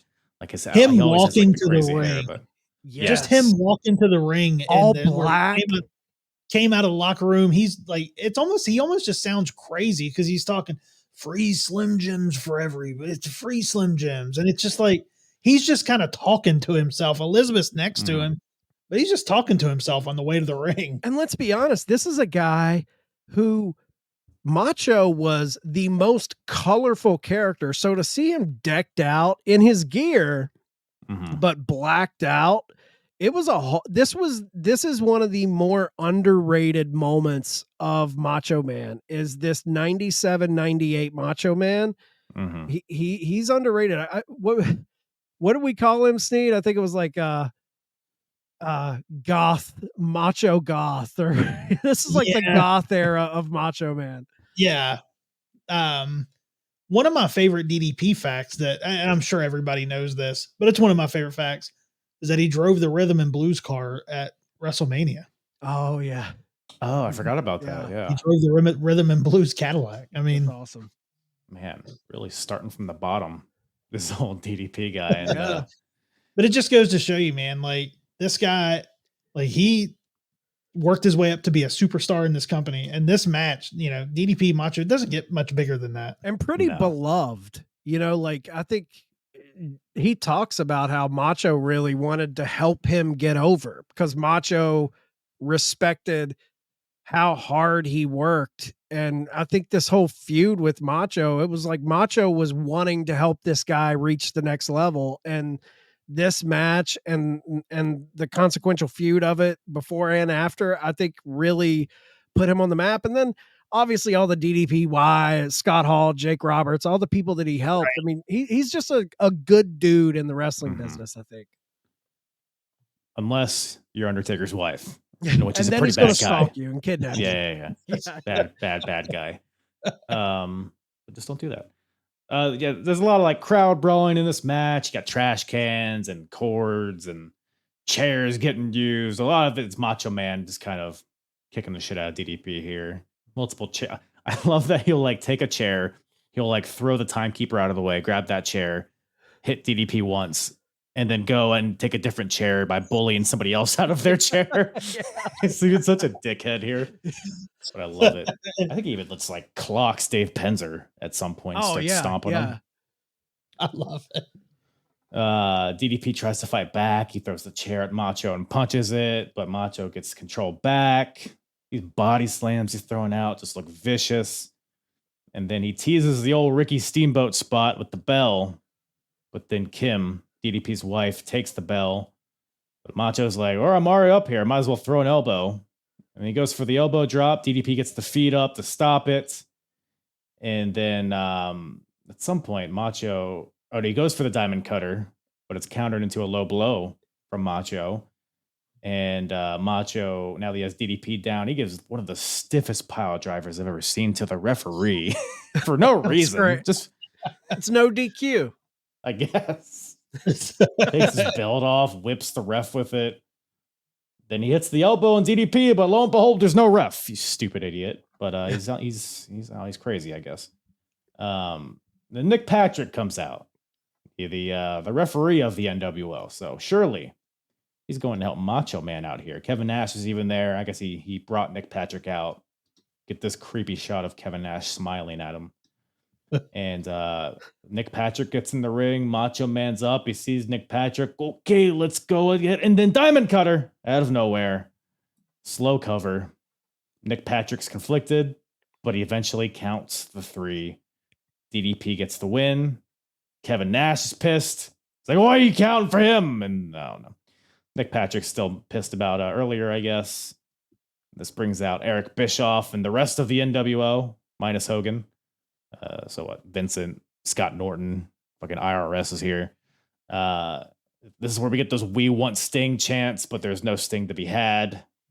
And then Kevin Nash hits the jackknife to Nick Patrick. Macho Man grabs Kim. Eric Bischoff's like, well, that's too much, too much. And then Macho Man and Eric Bischoff start shoving each other. Like at one point, Macho Man smacks Eric. And that's kind of like the last visual until it fades back to commentary. So a lot of intrigue set up for Nitro tomorrow night. And that's kind of what their bread and butter was, I feel like, to set up for Nitro. Yeah. So it did its job there. And I thought it was NWO and Turmoil. I like it. Almost seems like too fast for them to have Turmoil. I mean, they've only been a group for what, 8-9 almost months? A year. Almost not even a year. 9 months, I think. Yeah. But I don't know. What you guys think of the whole all the stuff in the post match? I like. I mean, if I'm watching that, I think it's a way to hook you. You know, I'm with you. I think it's a little too fast for dissension, but looking at the way WCW did their shit, I mean, one of their greatest factions, the Dangerous Alliance, I think they were around for 10 months and then they buried it. So the fact that it took them 9 months to start just getting hints of dissension shows a little bit of patience there. But yeah, I think it, without Hogan and without Sting to end a pay-per-view and get you to tune in tomorrow on Nitro, I'm tuning in like, oh shit, Macho just slapped Bischoff. What's going to happen tomorrow night? Yeah. I thought it was a hell of a way to go off the air without your two biggest names. I mean, my takeaway here, so we got NWO is in dissension. There's dissension within the Four Horsemen. But you know what faction is tight together, no problems? It's the old Dungeon of Doom. So they're still rocking and rolling, man. This show set up the Dungeon of Doom to reign supreme, is what I got from this. And they should have. So they should. I expect Faces of Fear, tag champions, put the world strap on Kevin Sullivan. Let's go. Hugh Morris, make him the TV champion. What's that? Who else they got? Conan. No, he's not going to be there for much longer. Was John Tenta in there still at that point? Not, he's not a shark. He's a man. No, he's not. He's I don't know what John Tenta's doing. He's John Tenta at this point. He's already had that match with Bubba. Was he in the oddities? Was he in the oddities at this point? That's why I was. Is he Golga in the oddities? I don't think he's Golga yet. He was. So we're fresh off of that thing with Roddy Piper. I don't know if you guys remember where Roddy Piper like hired some guys to be a part of his team. That lasted like a week or two, and John Tenta was a part of that for whatever reason. But then they got rid of it, and now I don't know where John Tenta is. He might already have bought the Golga mask at this point, so don't know. Wearing the South Park T-shirt, his Cartman doll. But yeah, that brings Spring Stampede to a close. If you guys had to grade this show from a scale of 0 to 100, what do you think you would throw at it? Oh man, like grade school. 0 to 100. Yeah, so we're thinking like 70 is like a C. I'd say 75. 75 is what popped in my head. I'll go 80. I'll give it an 80. Yeah. It was an easy watch. Like, not super. I mean, there's pivot points in the stories, and there was some good wrestling. I mean, it didn't feel like a tentpole event, but it was a breezy watch, I thought. It wasn't nothing monumental. No monumental story points, but definitely furthering story and a couple really great matches from Rey and Ultimo Dragon, Dean and Chris Benoit. And then you had a killer main event with a great feud in DDP and Macho Man. Right. 75, 80, somewhere in there. Yeah, for sure. For sure. Yeah, I think that's very fair. But you know what I would give a 100? It's the Turnbuckle Tavern podcast. Appreciate you boys hopping on here, talking some wrestling. Where can everybody find you guys, listen to you, watch you, taste you, all that stuff? Just search Turnbuckle Tavern on Apple and Spotify. Everything there, audio. If you want to watch it, we have a Patreon. You can find patreon.com/the Turnbuckle Tavern. You get all the podcasts live in video form early.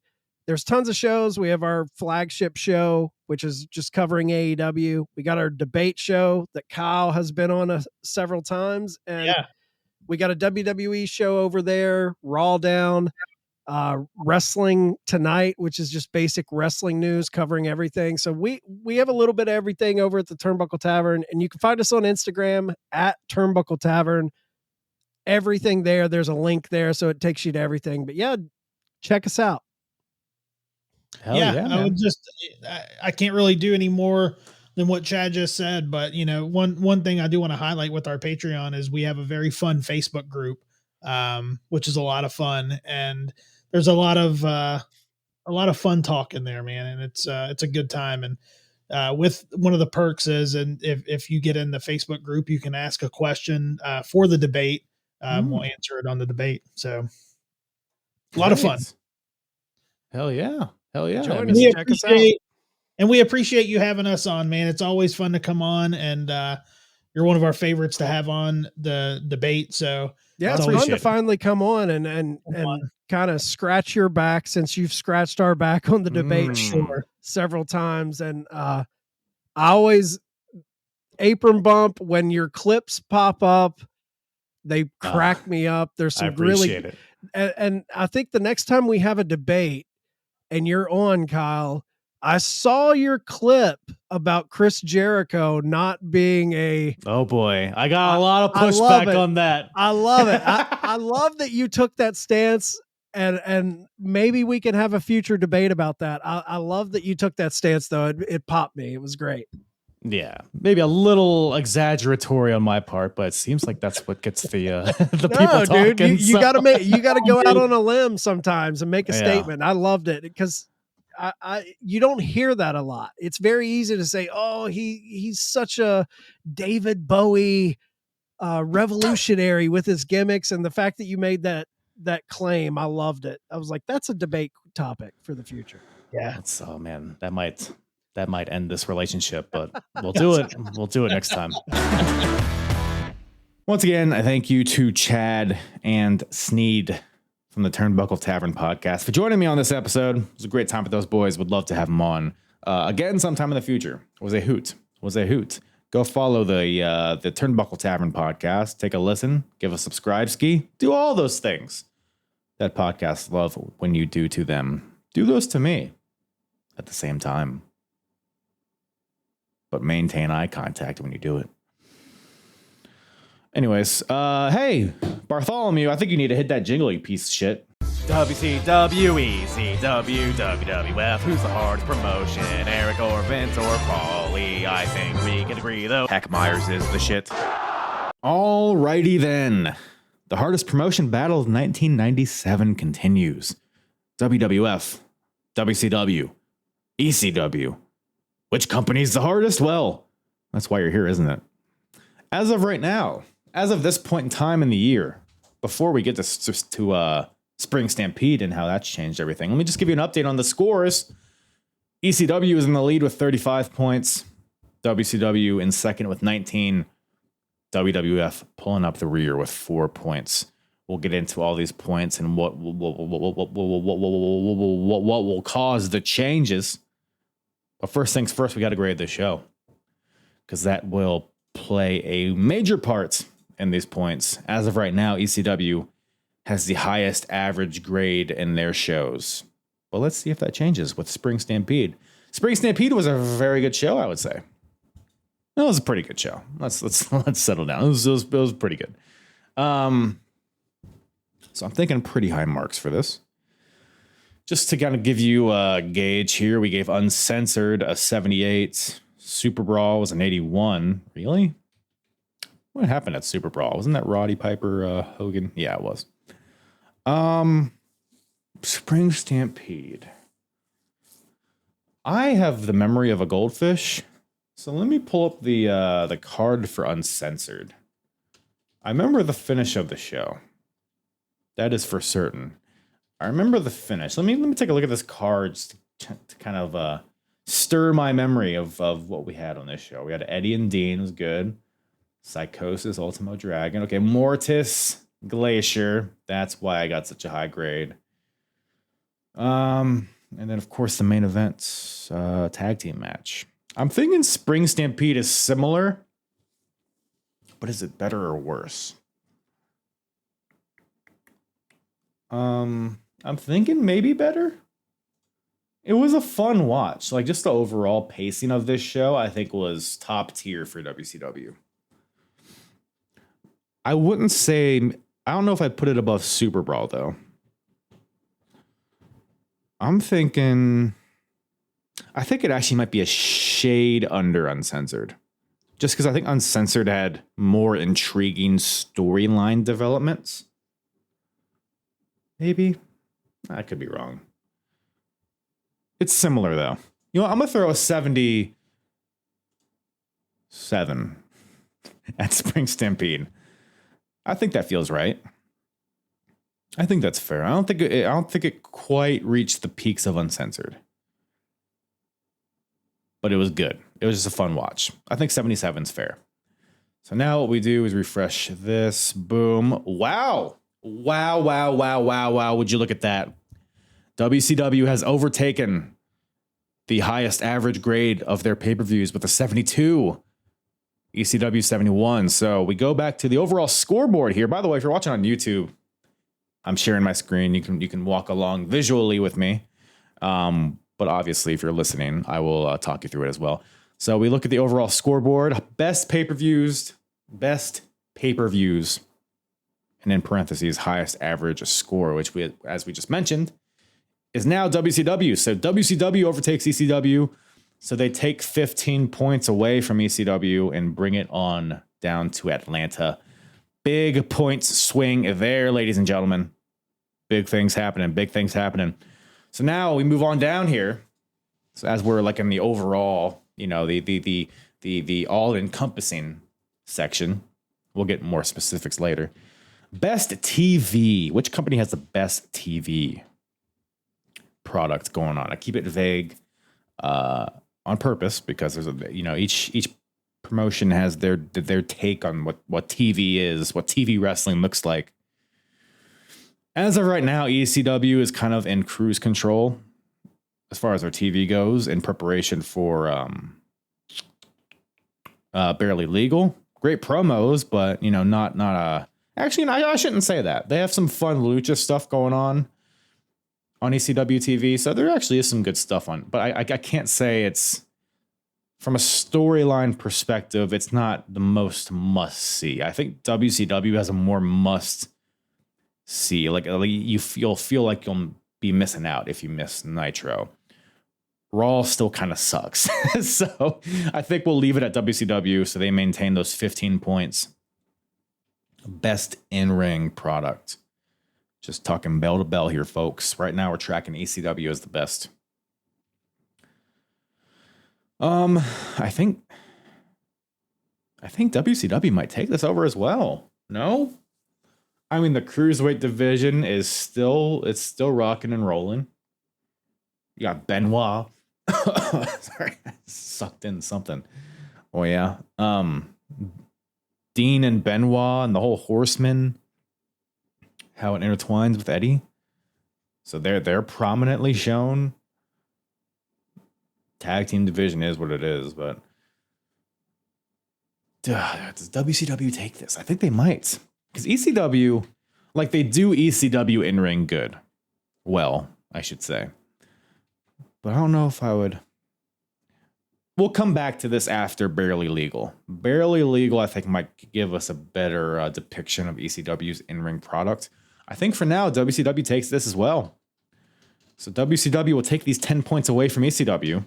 And all of a sudden, WCW is firmly in the lead here. But let's continue on and see how the rest of this shakes out. The best out of ring. So we're talking the promos, the storylines, the characters, what have you. I think so. We're tracking ECW as the best right here. I think we'll leave it because I've said it. It seems like I've said it the entirety of the time that I've been doing these. But ECW just has good stuff throughout their roster, from top to bottom. The promos are still by far the best. WCW has a few really good things, but it's a lot of filler. WWF kind of the same. So we're gonna leave it at ECW for now, so they maintain those 10 points. Now we move on to the best section. The best match of 1997 so far. Right now we're tracking Bret Hart, Steve Austin, WrestleMania 13. It's gonna be hard to knock that off. Spring Stampede, I would say the best match was either Ray Dragon or DDP Savage, in my opinion. And the question is, do any of those matches stack up? I just think it's a Bret and Stone Cold, and this is why it's going to be so hard to beat it off. Oh yeah, the story, the characters, how it meshed, the intensity, the energy. It's just we talked about it in the WrestleMania 13 episode, which go check that out if you haven't already. It was just the peak. It was peak energy. Like you watch it, just the nuts and bolts of the match. It's like it's okay. It's an okay match, but it was just so much drama. Just the way those characters, how they had been organically built up to that point, it was just so good. Whereas here, like a Rey Mysterio Ultimo Dragon, phenomenal match, phenomenal. And you could say there are storyline implications because this is their rubber match on pay-per-view. We talked about it in the episode, how they've learned from previous matches and they were incorporating those kind of psychology elements into the match. So there is a lot of good stuff there, but I just can't put it above Bret and Austin. I'm sorry. I can't. Rey Mysterio Ultimo Dragon, definitely top 5 of the year for sure. Maybe even top 3. DDP Savage was good. I wouldn't put it in the conversation. Personally. I really enjoyed it, but probably top 10. We'll say top 10. But I think Bret and Austin still keeps this one for now. So WWF still maintains those 5 points. Best wrestler of the year. We were tracking Stone Cold Steve Austin. So I've said it in previous episodes. I think this is going to be a constant battle between Stone Cold and DDP. I think maybe even throw Taz in there at some point, but as of this moment, no. So we're tracking Stone Cold. Does DDP take it at this point? Is DDP hotter after Spring Stampede than Stone Cold was after WrestleMania 13 is the question. We're taking match quality into account. We're taking promos, characters, all this stuff. We're taking it all. It's close. I think Steve Austin still maintains it for now. I think he's been stronger in the ring this year. Both guys have had great characters, organic rises, very similar in a lot of ways. I think Stone Cold edges DDP out purely on match quality so far. But a lot of year to go. Best character / storyline. We're tracking Sting. So no Sting on this show. So we got to take that into account. But he's still very much in the minds of the crowd, as we mentioned. They were chanting for Sting. They wanted Sting to come out, but he didn't. I think that's a testament to how strong his character is, that people want him to come out to end the show. I would say Sting is still the best. You could throw DDP in here, but it's WCW regardless. I don't think it matters, but I think we'll leave it at Sting for now. Best segment of the year, Diamond Cutter to Scott Hall on Nitro. I believe we discussed this on the episode. Were any other moments? I can throw the Booker T promo on this one. Maybe something with the you could throw the NWO Steiner's car wreck into this as well. I wouldn't hate that. You could throw Scott Steiner getting tased or maced. I think it's WCW.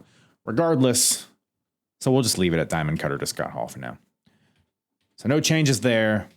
So now we move on to the worst section. The worst, ladies and gentlemen. Worst match of the year so far. We are tracking Undertaker versus Sid at WrestleMania 13. Nothing on this show was even close to that bad. So I think we'll maintain it. So WWF keeps those -3 points. Worst wrestler of the year. Got a little pushback on this one. We're tracking The Undertaker as the worst of the year so far from the WWF, of course. Again, no one on this show and none of the Nitros kind of lended any other, I mean, who else? Who else would you throw in here from WCW just based on this show that we just covered? Public Enemy, maybe? No. I mean, you could, but I don't think I would. Prince Iaukea? Hold on now. Hold on. Let's hold on a second. Prince Iaukea. I might like that. Because Prince Iaukea and The Undertaker, I think this is the first time they've ever been compared to each other, but Prince Iaukea and The Undertaker both have just had stinker after stinker after stinker, right?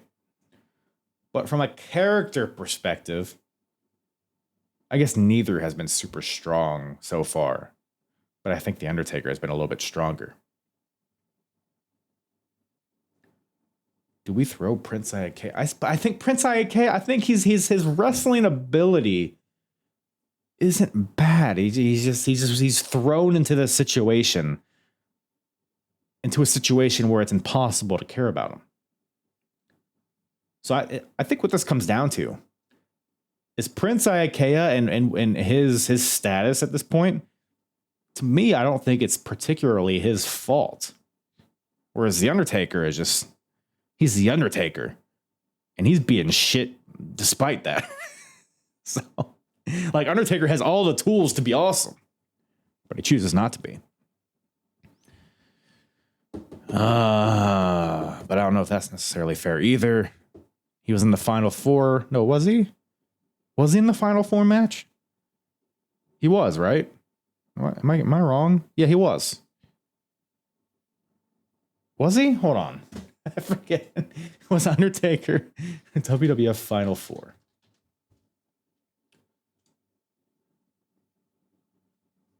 It was... I'm telling you, man, I have the memory of a goldfish. Yeah, he was. Okay. I couldn't remember if it was Sid or Undertaker. But Sid was champion, so that would make sense. No, it wasn't. I don't know. Whatever. So Undertaker had that Final Four match, which was good. So that's a plus mark for him. That's good. Bravo, Take. Bravo.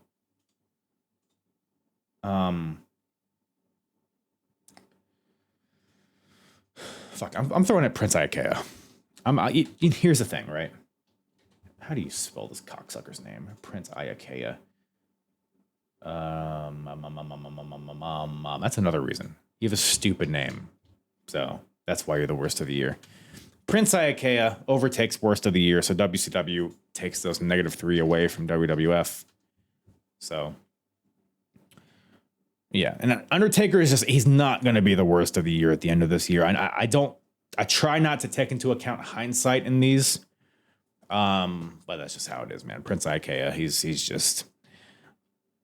he's not cooking.